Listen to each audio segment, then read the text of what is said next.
সারা বাংলাদেশের আনাচে কানাচে আওয়ামী লীগের যারা তৃণমূলে গেয়ার আপ হয়েছিলেন বিভিন্ন মানুষ, তারা ভীষণভাবে আতঙ্কিত অনুভব করছেন। আওয়ামী লীগের যে সকল এজেন্ট, যে সকল কর্মী, যে সকল শুভানুধ্যায়ী যারা সরকারের মধ্যে আছেন, রাষ্ট্রযন্ত্রে মানে প্রশাসন যন্ত্রে আছেন, যারা ব্যবসায়ীদের মধ্যে আছেন, জনগণের মধ্যে আছেন, ভোল পাল্টে গেছেন, কেউ জামাতে মিশেছেন, কেউ বিএনপিতে মিশেছেন, তাদের সবার মধ্যেই এক ধরনের আতঙ্ক দেখা দিয়েছে। এবং এটাই জীবন। এটা জীবন এই কারণে যে মানুষ আশা এবং নিরাশার দোলাচলে চলতে থাকে। যেমন ধরুন, আপনি খুব বেশি আশাবাদী একটা বিষয়, ভীষণ রকম আশাবাদী। তো অনেকদিন খুব স্বপ্ন দেখলেন, আজ এটা হবে, কাল এটা হবে, পরশু এটা হবে। কিন্তু হঠাৎ করে ছোট্ট একটা দুর্ঘটনা ঘটলো। সেই দুর্ঘটনাটা অন্য সময় হলে আপনার গায়ে লাগতো না। যদি বিপদের দিনে আপনার এই দুর্ঘটনাটা ঘটতো, আপনি হয়তো গায়েই মাখতেন না। কিন্তু আপনি যেহেতু একটা সুখের স্বপ্ন দেখছেন, ঠিক সেই সময়টিতে এরকম একটি বিপদের ঘটনা সামনে আসার সঙ্গে সঙ্গে আপনার, যাকে বলা হয়, সমস্ত হিসাব এলোমেলো হয়ে যাবে। তো সেই দিক থেকে আওয়ামী লীগ গত ২ মাস ধরে, অর্থাৎ সরকারের প্রথম ১ মাস তারা আশায় ছিল তারেক রহমান সাহেব তাদেরকে একটা সুযোগ দেবে, রাজনীতি করার অনুমতি দেবে, এবং যেহেতু আমরা ভোট দিয়েছি, আমরা সরকারের অংশীদার হব, খুব দ্রুত নেত্রী ফিরে আসবে, আমরা ইলেকশন করতে পারবো, রাজনীতি করতে পারবো, অফিসগুলো খুলে দেবে। এরকম ১ মাস তারা বেশ একটা গিয়ার আপের মধ্যে ছিলেন। কিন্তু পরবর্তীতে দেখা গেল যে না, কিছুই হচ্ছে না, আগের মতো মব হচ্ছে। আওয়ামী লীগ অফিসগুলোকে খোলার চেষ্টা করেছেন, সেখানে আরও বেশি অতীতের ইনুস জামানার চাইতেও বেশি জুলুম অত্যাচার হচ্ছে। তারপর ৩২ নম্বরের সামনে দাঁড়াতেই দেওয়া হচ্ছে না। এখানে ছেলে নেই, বুড়ো নেই, নারী নেই, পুরুষ নেই, যারাই ৩২ নম্বরের সামনে একটু দাঁড়াচ্ছে, অমনি পুলিশ এবং বিএনপি যারা নেতাকর্মী তারা হামলে পড়ছেন। তখন আওয়ামী লীগের লোকজনের মধ্যে একটা, যাকে বলা হয়, মানে একটা প্রশ্নবোধক চিহ্ন, একটি আশ্চর্যবোধক চিহ্ন, এক্সক্লামেটরি সাইন আপ, এক্সক্লামেটরি, এটা শুরু হয়ে গেল। এ কি হলো? আমরা ভারতের কথা মতো, দাদাদের কথা মতো ভোট দিলাম। শেখ হাসিনা নির্দেশ দিয়ে দিলেন, আওয়ামী লীগের বড় বড় নেতারা দিল্লি থেকে, কলকাতা থেকে তাদেরকে নির্দেশনা দিলেন যে তোমরা বিএনপিকে ভোট দাও, বিএনপিকে ভোট না দিলে জামাত ক্ষমতায় চলে আসবে, আর জামাত যদি ক্ষমতায় আসে তা আজীবনের জন্য আমরা নিষিদ্ধ হয়ে যাব, কাজেই মন্দের ভালো বিএনপিকে ভোট দাও। কিন্তু বিএনপি ক্ষমতায় আসার পরে ঘটনাগুলো এমনভাবে ঘটলো, সবাই মনে করলো যে আরে এর সাথে তো ইউনূসের জামানাই ভালো ছিল। সেখানে কারো ক্ষমতা ছিল না, বিএনপির ক্ষমতা ছিল না, জামাতের ক্ষমতা ছিল না, এনসিপির ক্ষমতা ছিল না, একটা মগের মূল্যক ছিল। আর সেই মগের মূল্যকের মধ্যে যারা একটু মব করার চেষ্টা করতো তাদেরকে খুব সহজে কিছু মালপানি দিয়ে, কিছু সাহায্য করে, সহযোগিতা করে তাদেরকে ম্যানেজ করা যেত। তো এটিতে ভালো ছিল। কেন আমরা এই ঝামেলায় জড়াতে গেলুম?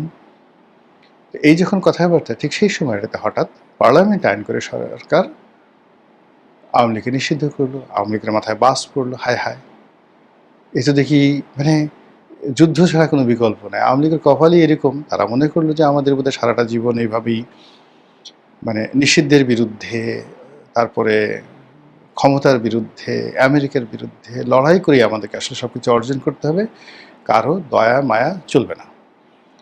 এরই প্রেক্ষিতে আওয়ামী লীগ আবার ঘুরে দাঁড়ালো এবং গত ২ মাস ধরে তারা বিভিন্ন হুমকি দিয়ে, ধামকি দিয়ে, তাদের নেত্রী বিভিন্ন কথাবার্তা বলে, তাদের নেতারা বিভিন্ন কথাবার্তা বলে, এবং প্রতিটি মুহূর্তে আওয়ামী লীগের মানে তাদের অসংখ্য নয়, কি বলবো, হাজার হাজার টেলিগ্রাম গ্রুপ রয়েছে, হাজার হাজার হোয়াটসঅ্যাপ গ্রুপ রয়েছে, এবং মোসাদের দেয়া, হয়তো আমি বলতে পারি না, কোনো গোপন সফটওয়্যার, যে সফটওয়্যার তারা কিনেছিল রাষ্ট্রের জন্য, সেই সফটওয়্যারের কোনো কপি তাদের কাছে থাকতে পারে।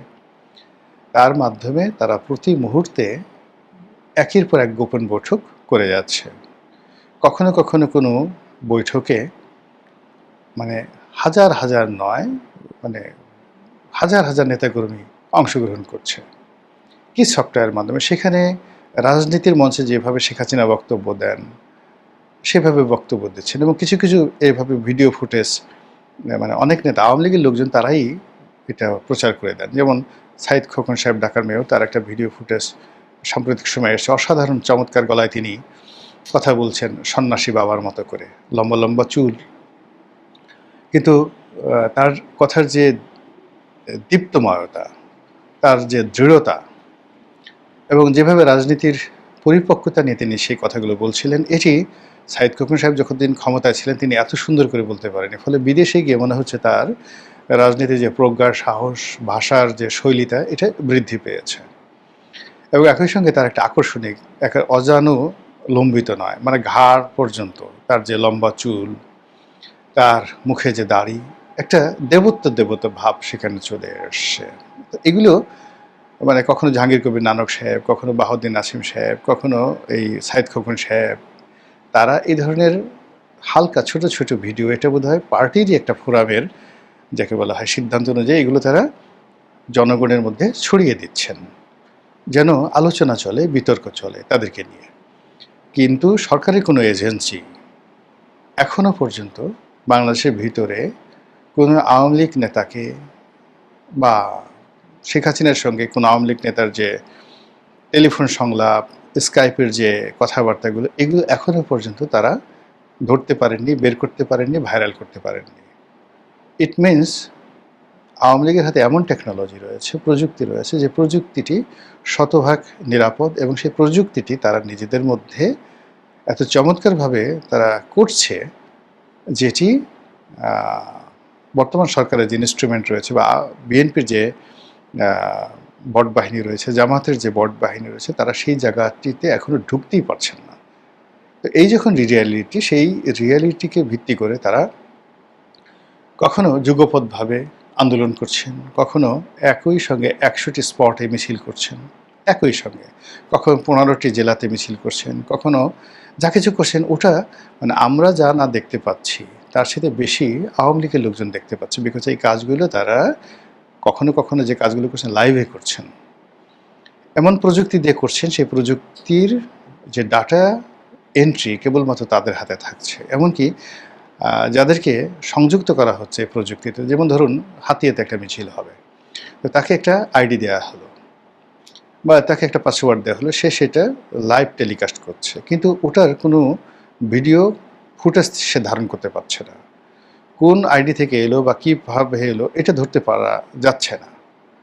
ফলে কি হলো, ওটা মুহূর্তের মধ্যে আওয়ামী লীগের লোকজনই ইন্টারনেটে ছড়িয়ে দিলে ওই পর্যন্তই, কিন্তু এটার সাথে সাথে কারা জড়িত, কোথা থেকে আসছে, এটার আইপি প্রোটোকল কি, কোন দেশ থেকে এটা নিয়ন্ত্রিত হচ্ছে, কোনো কিছুই সরকারের যে সাইবার ক্রাইম ইউনিট রয়েছে তারা বুঝতে পারছে না। এবং আমাদের সাইবার ক্রাইম ইউনিট সম্পর্কে যে ধরনের কথাবার্তা আমি শুনতাম, আমার নিজের একটি সমস্যা নিয়ে আমি যখন এই সাইবার ক্রাইম ইউনিটে গেলাম, কথাবার্তা বললাম, আমি দেখলাম যে এখনও পর্যন্ত সেখানে আসলে ওই পর্যায়ে প্রযুক্তিটা ডেভেলপ করেনি। যেমন আমার যে ফেসবুক আইডি রয়েছে, সেই ফেসবুক আইডিতে আমারই লেখা কন্টেন্ট, সেই কন্টেন্টে দেখা গেল যে একটা ফেক ক্লেম সাবমিট করলো একটা পক্ষ, নাম দিল কালের কণ্ঠের নামে একটা ভুয়া ফেক আইডি করে তারা সেখানে ক্লেম দিল, এবং এটা এতটা টেকনিক্যালি করা হয়েছে যে পুরো ফেসবুকের যে সিস্টেম রয়েছে সেই সিস্টেম সেটা মনে করছে দে আর রাইট, আই এম রং। নিয়ম অনুযায়ী থানায় জিডি এন্ট্রি করলাম, সেটাকে সাইবার ক্রাইম ইউনিটে জানানো হলো, এবং আমার পর্যায় থেকে যেখানে মনে করেন ধরেন পুলিশের আইজি থেকে শুরু করে সবার সাথে যেখানে আমার একটা এক্সেস আছে এবং সবাই যেখানে সম্মান করে, মর্যাদা দেয়। আমি বন্ধের দিনে ডিবি অফিসে গেলাম, তারা সারাদিন কাজ করলো, তারা সেটাকে নোটারি পাবলিক করলো, নিজেরা জিডি এন্ট্রি করালেন, তারপরে সে আবার নিজেদের প্যাডে, ঢাকা মেট্রোপলিটন পুলিশের ডিবির প্যাডে এইটা আবার তারা লিখলেন মেটার হেডকোয়ার্টারে, কিন্তু গোলার্ডি মেটা কিছুই পাত্তা দিল না। তারা বললেন যে এটা ক্রিমিনাল অফেন্স, এটা ভুল করা হয়েছে।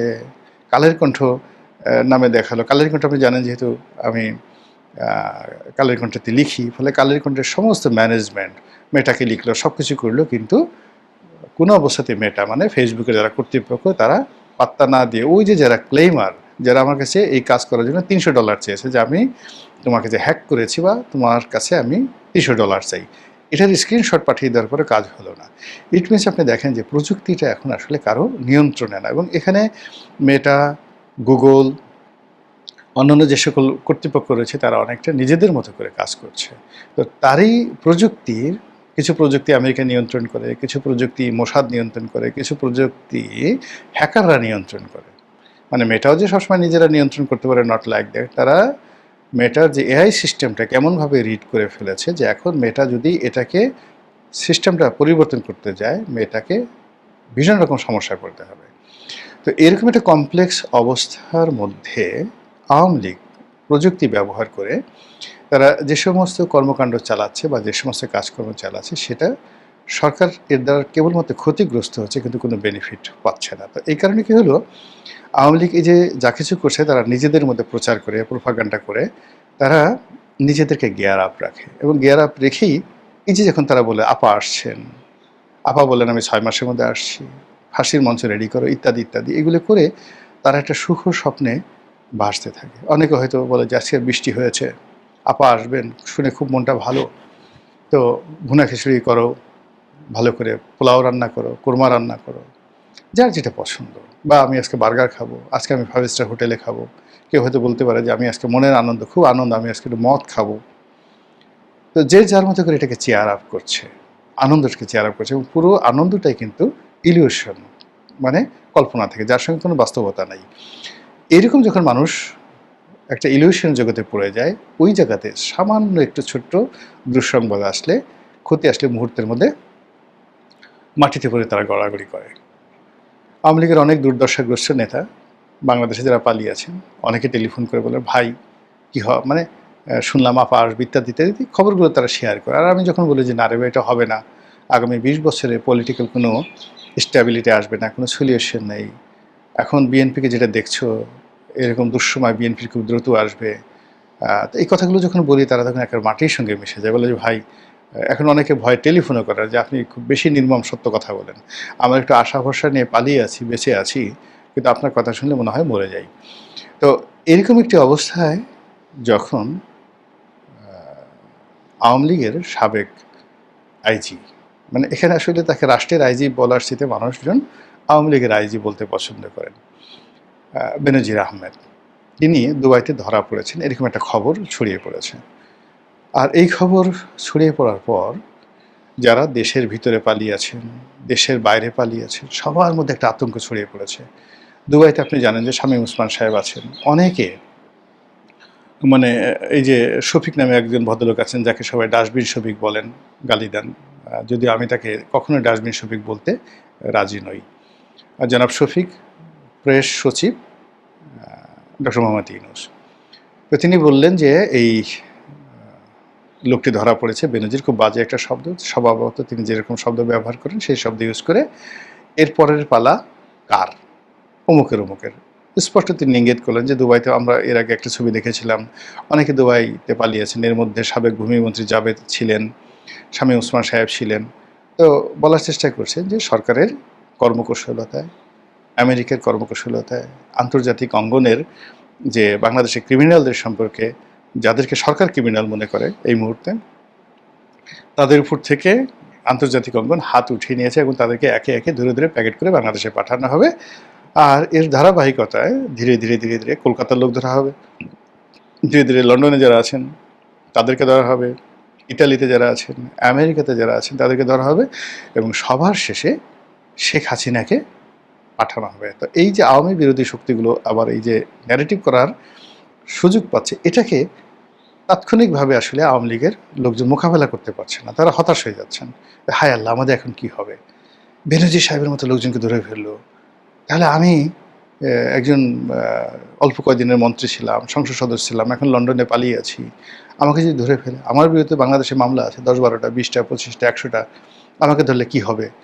এই যে টানাপোড়েন, এই টানাপোড়েনের মধ্যে দেশ চলছে, কোথায় গিয়ে এটি স্থির হয় একমাত্র আসমানের মালিকই বলতে পারবেন। আসসালামু আলাইকুম ওয়া রাহমাতুল্লাহি ওয়া বারাকাতুহু।